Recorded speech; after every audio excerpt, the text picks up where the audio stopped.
आज हम लेकर आए हैं एक दिल को छू लेने वाली कहानी, जो एक पिता के त्याग और समर्पण की है। पिता जो अपनी पूरी उम्र मेहनत करके अपने बच्चों के लिए खुशियों का संसार बसाते हैं, लेकिन बदले में कभी कुछ नहीं मांगते। यह कहानी एक ऐसे पिता की है जिसने दिन रात कड़ी मेहनत करके अपने बच्चों के लिए सब कुछ कर दिया। उसने अपनी जरूरतों को भुलाकर अपने सपनों को कुर्बान कर दिया ताकि उसके बच्चे एक अच्छा जीवन जी सकें। लेकिन क्या बच्चों ने उनके बलिदान को समझा? क्या उन्होंने अपने पिता के त्याग की कद्र की? जानने के लिए इस भावनात्मक कहानी को अंत तक जरूर सुनिए, क्योंकि यह सिर्फ एक कहानी नहीं बल्कि हर पिता की असली तस्वीर है। तो चलिए बिना देर किए शुरू करते हैं। बहुत समय पहले अकबरपुर गांव में मस्तराम नाम का एक बूढ़ा व्यक्ति रहता था। उसने अपने जीवन में काफी संघर्ष किया था और अपने 3 बेटों कुंदन, दिनेश और गुलाब को अच्छे संस्कार दिए थे। मस्तराम जानता था कि जीवन में कठिनाइयां आ सकती हैं। एक दिन उसे महसूस हुआ कि उसकी उम्र अधिक हो गई है और उसका अंत निकट है। उसने अपने तीनों बेटों को बुलाया और कहा, मेरे प्यारे बेटों, मैं अब अधिक समय तक जीवित नहीं रहूंगा। मैंने अपने व्यापार को बढ़ाने के लिए बहुत मेहनत की और सफल भी रहा। अब मेरी संपत्ति में तुम तीनों का बराबर का हिस्सा है। मैंने 3 बेशकीमती हीरे खरीदे हैं जिनकी कीमत हमारी पूरी संपत्ति से भी अधिक है। हमारी बाकी संपत्ति एक तरफ और ये 3 हीरे दूसरी तरफ। तुम तीनों में से हर एक हीरा अपने पास रख लेना। यह सुनकर कुंदन ने पूछा, लेकिन पिताजी, वे हीरे कहाँ हैं? इस पर मस्तराम ने कहा, बेटा, वे हीरे अंदर की अलमारी में एक डिब्बे में रखे हैं, पर एक बात ध्यान रखना, इन हीरों का इस्तेमाल केवल भविष्य में जरूरत पड़ने पर ही करना। तब तक एक सामान्य जीवन जीते हुए एक साथ मिलकर रहना और लालच से बचना। इतना कहने के बाद मस्तराम की मृत्यु हो गई। कुछ दिन बीत गए और एक दिन कुंदन ने अपने दोनों भाइयों से कहा, मुझे लगता है कि हमें साथ रहकर पिताजी के व्यवसाय को आगे बढ़ाना चाहिए। मैंने उन 3 हीरों को उसी अलमारी में सुरक्षित रखा है। यदि भविष्य में हमें उनकी जरूरत पड़ी तो हम उनका उपयोग करेंगे। क्या आप दोनों को इस पर कोई आपत्ति है? यह सुनकर दोनों भाइयों ने कहा, अरे नहीं भैया, हमें कोई दिक्कत नहीं है। आपका सुझाव सबसे उचित है। जैसा आप कहेंगे वैसा ही होगा। इसके बाद तीनों मिलकर अपने पिताजी के व्यवसाय को संभालने लगे और खुशी खुशी साथ रहने लगे। एक दिन कुंदन चिंतित होकर घर आया। उसे परेशान देखकर दिनेश ने पूछा, क्या हुआ भैया? आप इतने परेशान क्यों लग रहे हैं? कुंदन ने उत्तर दिया, भाई, मुसीबत आ गई है। हमारा माल ढोने वाला जहाज समुद्र में डूब गया है, जिससे हमें भारी नुकसान हुआ है। अब अगर हमें कच्चा माल खरीदना है तो बहुत पैसों की जरूरत पड़ेगी। इस पर दिनेश ने कहा, कुंदन भैया, परेशान मत होइए।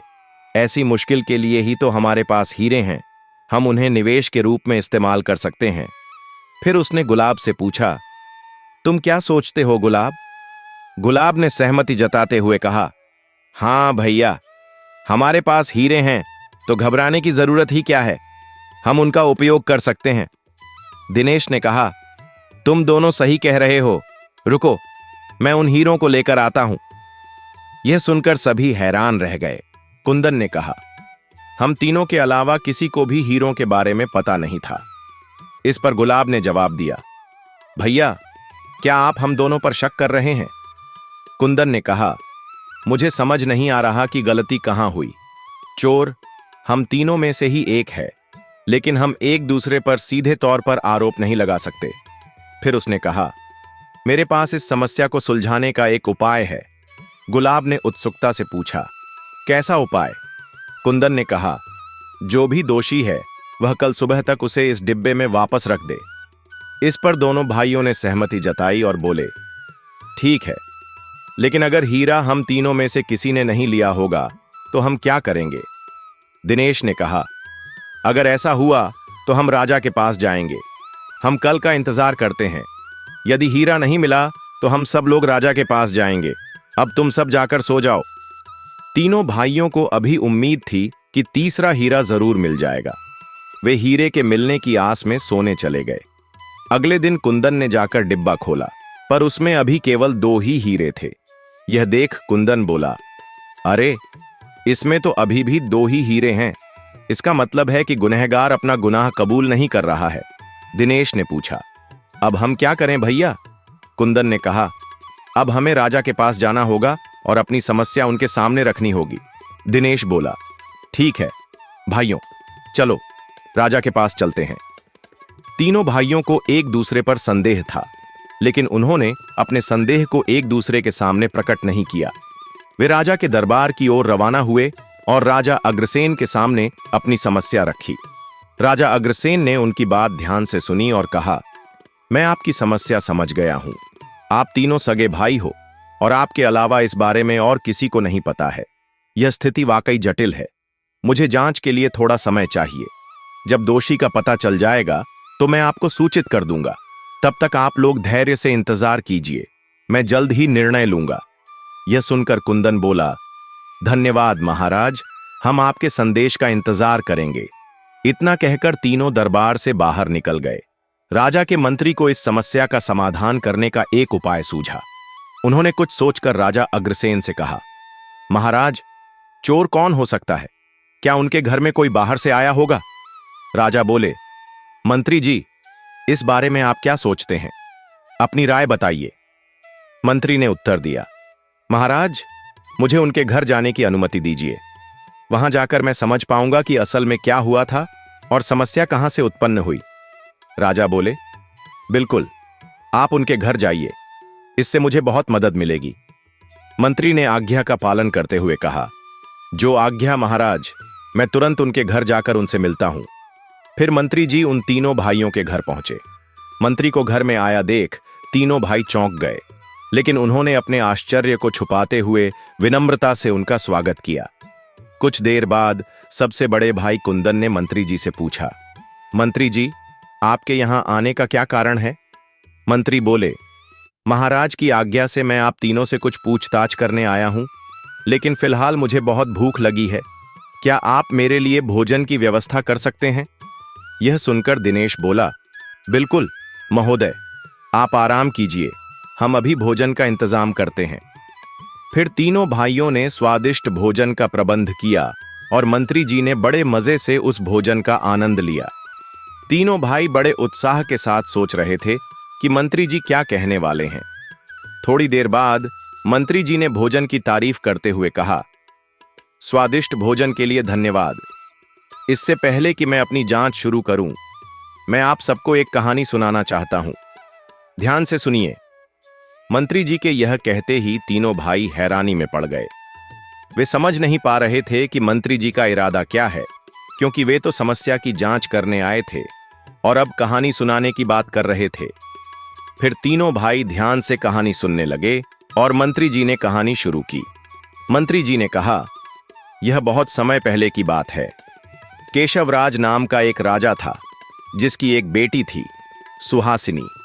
सुहासिनी अपने गुरु हेमराज से शिक्षा प्राप्त कर रही थी और अब विवाह योग्य हो गई थी, इसलिए उसके पिता ने उसका आश्रम जाना बंद कर दिया।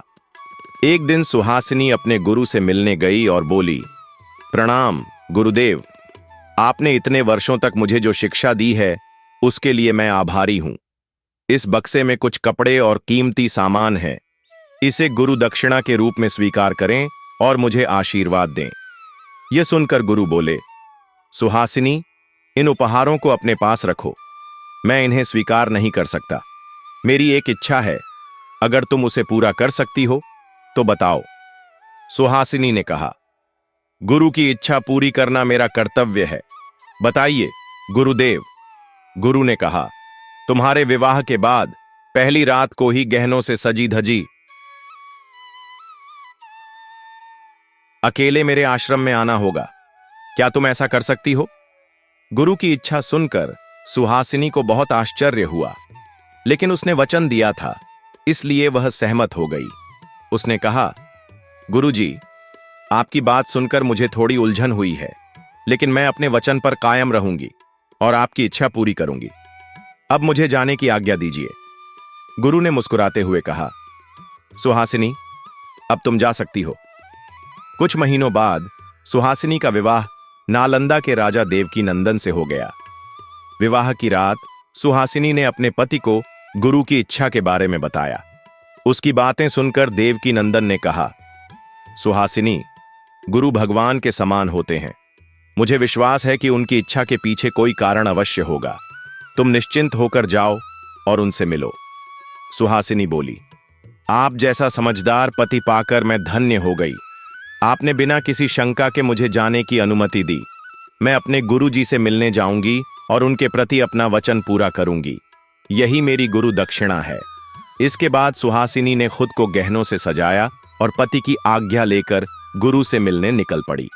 रास्ते में एक लुटेरा उसका रास्ता रोककर खड़ा हो गया और बोला, अरे, इतनी रात को गहनों से लदी फदी कहां जा रही हो? तुम शायद नहीं जानती कि मैं कौन हूं। मैं एक लुटेरा हूं। अपने सारे गहने मेरे हवाले कर दो, वरना तुम्हारी जान ले लूंगा। लुटेरे की धमकी सुनकर सुहासिनी ने साहस से जवाब दिया, सुनो, मैं तुम्हें अपने गहने दे दूंगी, लेकिन अभी मुझे अपने गुरु की इच्छा पूरी करने जाना है। मुझे अपना वचन पूरा करने दो, इसके बाद तुम मेरे गहने ले सकते हो। चोर ने उसकी मासूमियत को देखते हुए कहा, देखो, वैसे तो मैं तुम्हारी बात पर विश्वास नहीं करता, लेकिन तुम भोली भाली लगती हो। चलो ठीक है, तुम जा सकती हो। फिर सुहासिनी खुशी खुशी अपने गुरु का आशीर्वाद लेकर जंगल की ओर बढ़ चली। जैसा कि उसने वादा किया था, वह वापस आई। चोर वहीं उसकी राह देख रहा था। सुहासिनी की ईमानदारी देखकर वह चौंक गया। सुहासिनी ने उससे कहा, मैं अपने वचन के अनुसार वापस आ गई हूं। अब ये सारे गहने तुम्हारे हैं। चोर को अपने व्यवहार के लिए बड़ा पश्चाताप हुआ। उसने सुहासिनी के आत्मविश्वास और ईमानदारी को देखकर आत्मसमर्पण कर दिया और कहा, मुझे माफ कर दो। तुम्हारी मासूमियत ने मुझे अपनी बेटी की याद दिला दी। इसके बाद सुहासिनी महल में लौट आई और उसने अपने पति को सब कुछ बताया कि कैसे गुरु ने उसकी परीक्षा ली। उसके बाद वे अपना जीवन सुखपूर्वक बिताने लगे। इतना कहकर मंत्री ने कहा, अब यह कहानी पूरी हो चुकी है। इस कहानी में सबसे अच्छा इंसान राजा देवकी नंदन था, जिसने अपनी पत्नी को उसके गुरु से मिलने की अनुमति दी। फिर मंत्री ने पूछा, अच्छा दिनेश, तुम्हें क्या लगता है? दिनेश बोला, मुझे लगता है कि गुरु सबसे अच्छे थे, क्योंकि उन्होंने राजा से भी बड़ी परीक्षा ली। फिर मंत्री ने गुलाब से पूछा, तुम बताओ गुलाब, तुम्हें क्या लगता है? गुलाब बोला, मेरी राय यह है कि चोर ने चोरी का मौका पाकर भी सुहासिनी को जाने दिया और पश्चाताप किया, तो मेरे हिसाब से चोर ही सबसे अच्छा था। तीनों के जवाब सुनकर मंत्री ने कहा, अच्छा, तो आप सब में से कोई भी सुहासिनी को सबसे अच्छा नहीं मानता? उसने तो सारे अच्छे कर्म किए और अपने अच्छे व्यवहार से अपने पति, गुरु और चोर को भी सुधार दिया और परिस्थिति को संभाल लिया। खैर, इसका निर्णय राज्य दरबार में होगा। यह कहकर मंत्री जी वहां से चले गए। लेकिन तीनों भाइयों को यह समझ में नहीं आ रहा था कि मंत्री जी वहां क्यों आए थे। अगले दिन सुबह मंत्री जी राजा से मिले और कहने लगे, महाराज, मुझे पता चल गया है कि तीनों में से चोर कौन है। राजा बोले, बहुत अच्छे मंत्री जी, तो बताइए कौन है उन तीनों में से चोर? मंत्री बोले, महाराज, सबसे छोटा भाई गुलाब ही चोर है। यह सुनकर राजा बोले, आप इतने विश्वास से कैसे कह सकते हैं? मंत्री जी ने राजा को उन भाइयों के घर में हुई सारी बातें बताईं और यह भी बताया कि उन्होंने तीनों भाइयों से एक सवाल पूछा था। मंत्री बोले, महाराज, जब मैंने उनसे सबसे अच्छे व्यक्ति के बारे में पूछा तो बड़े भाई कुंदन ने कहा कि पति ही सबसे अच्छा है और दूसरे भाई दिनेश ने कहा कि गुरु ही सबसे अच्छा है। लेकिन तीसरा भाई गुलाब मुझे लालची लगा, क्योंकि उसने चोर को अच्छा बताया। तभी मैं समझ गया कि गुलाब ही चोर है। गुलाब ने ही वह तीसरा हीरा चुराया है, क्योंकि एक चोर ही दूसरे चोर को अच्छा बता सकता है। यह सुनकर राजा बोले, शाबाश मंत्री जी, बहुत बढ़िया। मैं आपके उत्तर से प्रसन्न हुआ। तीनों भाइयों को तुरंत दरबार में बुलाया जाए। राजा के आदेश के अनुसार तीनों भाई दरबार में हाजिर हुए। उन्हें देखकर राजा ने कहा, सारी बातों की जांच करने के बाद मैं इस नतीजे पर पहुंचा हूं कि दोनों हीरे कुंदन और दिनेश के हैं, गुलाब के नहीं। यही मेरा अंतिम फैसला है, क्योंकि गुलाब पहले ही अपना हीरा चुरा कर निकाल चुका है। फैसला सुनने के बाद गुलाब समझ गया कि उसकी चोरी पकड़ी गई है और वह बिल्कुल चुप रहा। उसने अपने भाइयों को बिना बताए हीरा चुराया था। गुलाब का सिर शर्म से झुक गया। समस्या का हल मिल जाने की वजह से कुंदन और दिनेश ने राजा का आभार प्रकट किया और फिर वे अपने घर की ओर निकल पड़े। तीनों भाइयों ने फिर कभी चोरी के बारे में कोई चर्चा नहीं की और अपने पिता की संपत्ति को समान रूप से बांट लिया। उन्होंने अपने पिता के व्यवसाय को कई गुना आगे बढ़ाया और साथ साथ सुखी जीवन बिताने लगे। पिता सिर्फ एक शब्द नहीं, बल्कि त्याग, प्रेम और समर्पण की जीवंत मिसाल है। वे खुद धूप में जलते हैं, लेकिन हमें छांव देते हैं। हमारे छोटे छोटे सपनों को पूरा करने के लिए न जाने कितनी रातें जागते हैं। उनके सख्त शब्दों में छिपा होता है अपार स्नेह। उनकी डांट में छुपी होती है गहरी चिंता। वे कभी अपनी तकलीफें नहीं बताते, बस मुस्कुराकर हमारा संबल बन जाते हैं। उनके बिना जीवन अधूरा सा लगता है। पापा, आप सिर्फ मेरे जीवन के मार्गदर्शक ही नहीं, बल्कि मेरी सबसे बड़ी ताकत भी है। वे अपने बच्चों की हर खुशी के लिए न जाने कितनी तकलीफें सहते हैं, लेकिन कभी शिकायत नहीं करते।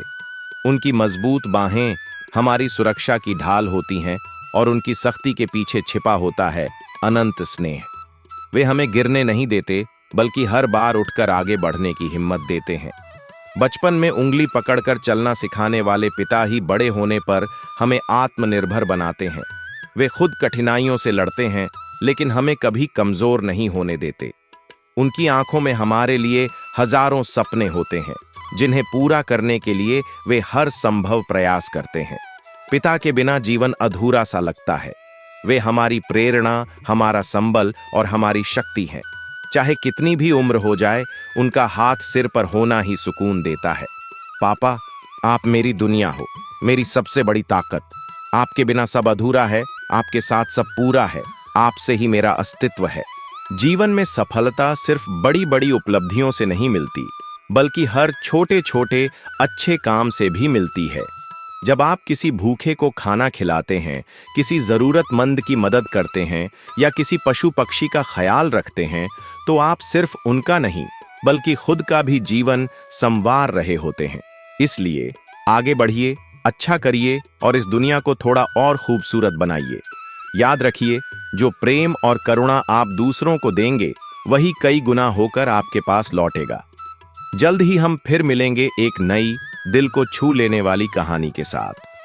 तब तक के लिए अपना ख्याल रखें, अपनों से जुड़े रहें और अच्छाई फैलाते रहें। धन्यवाद।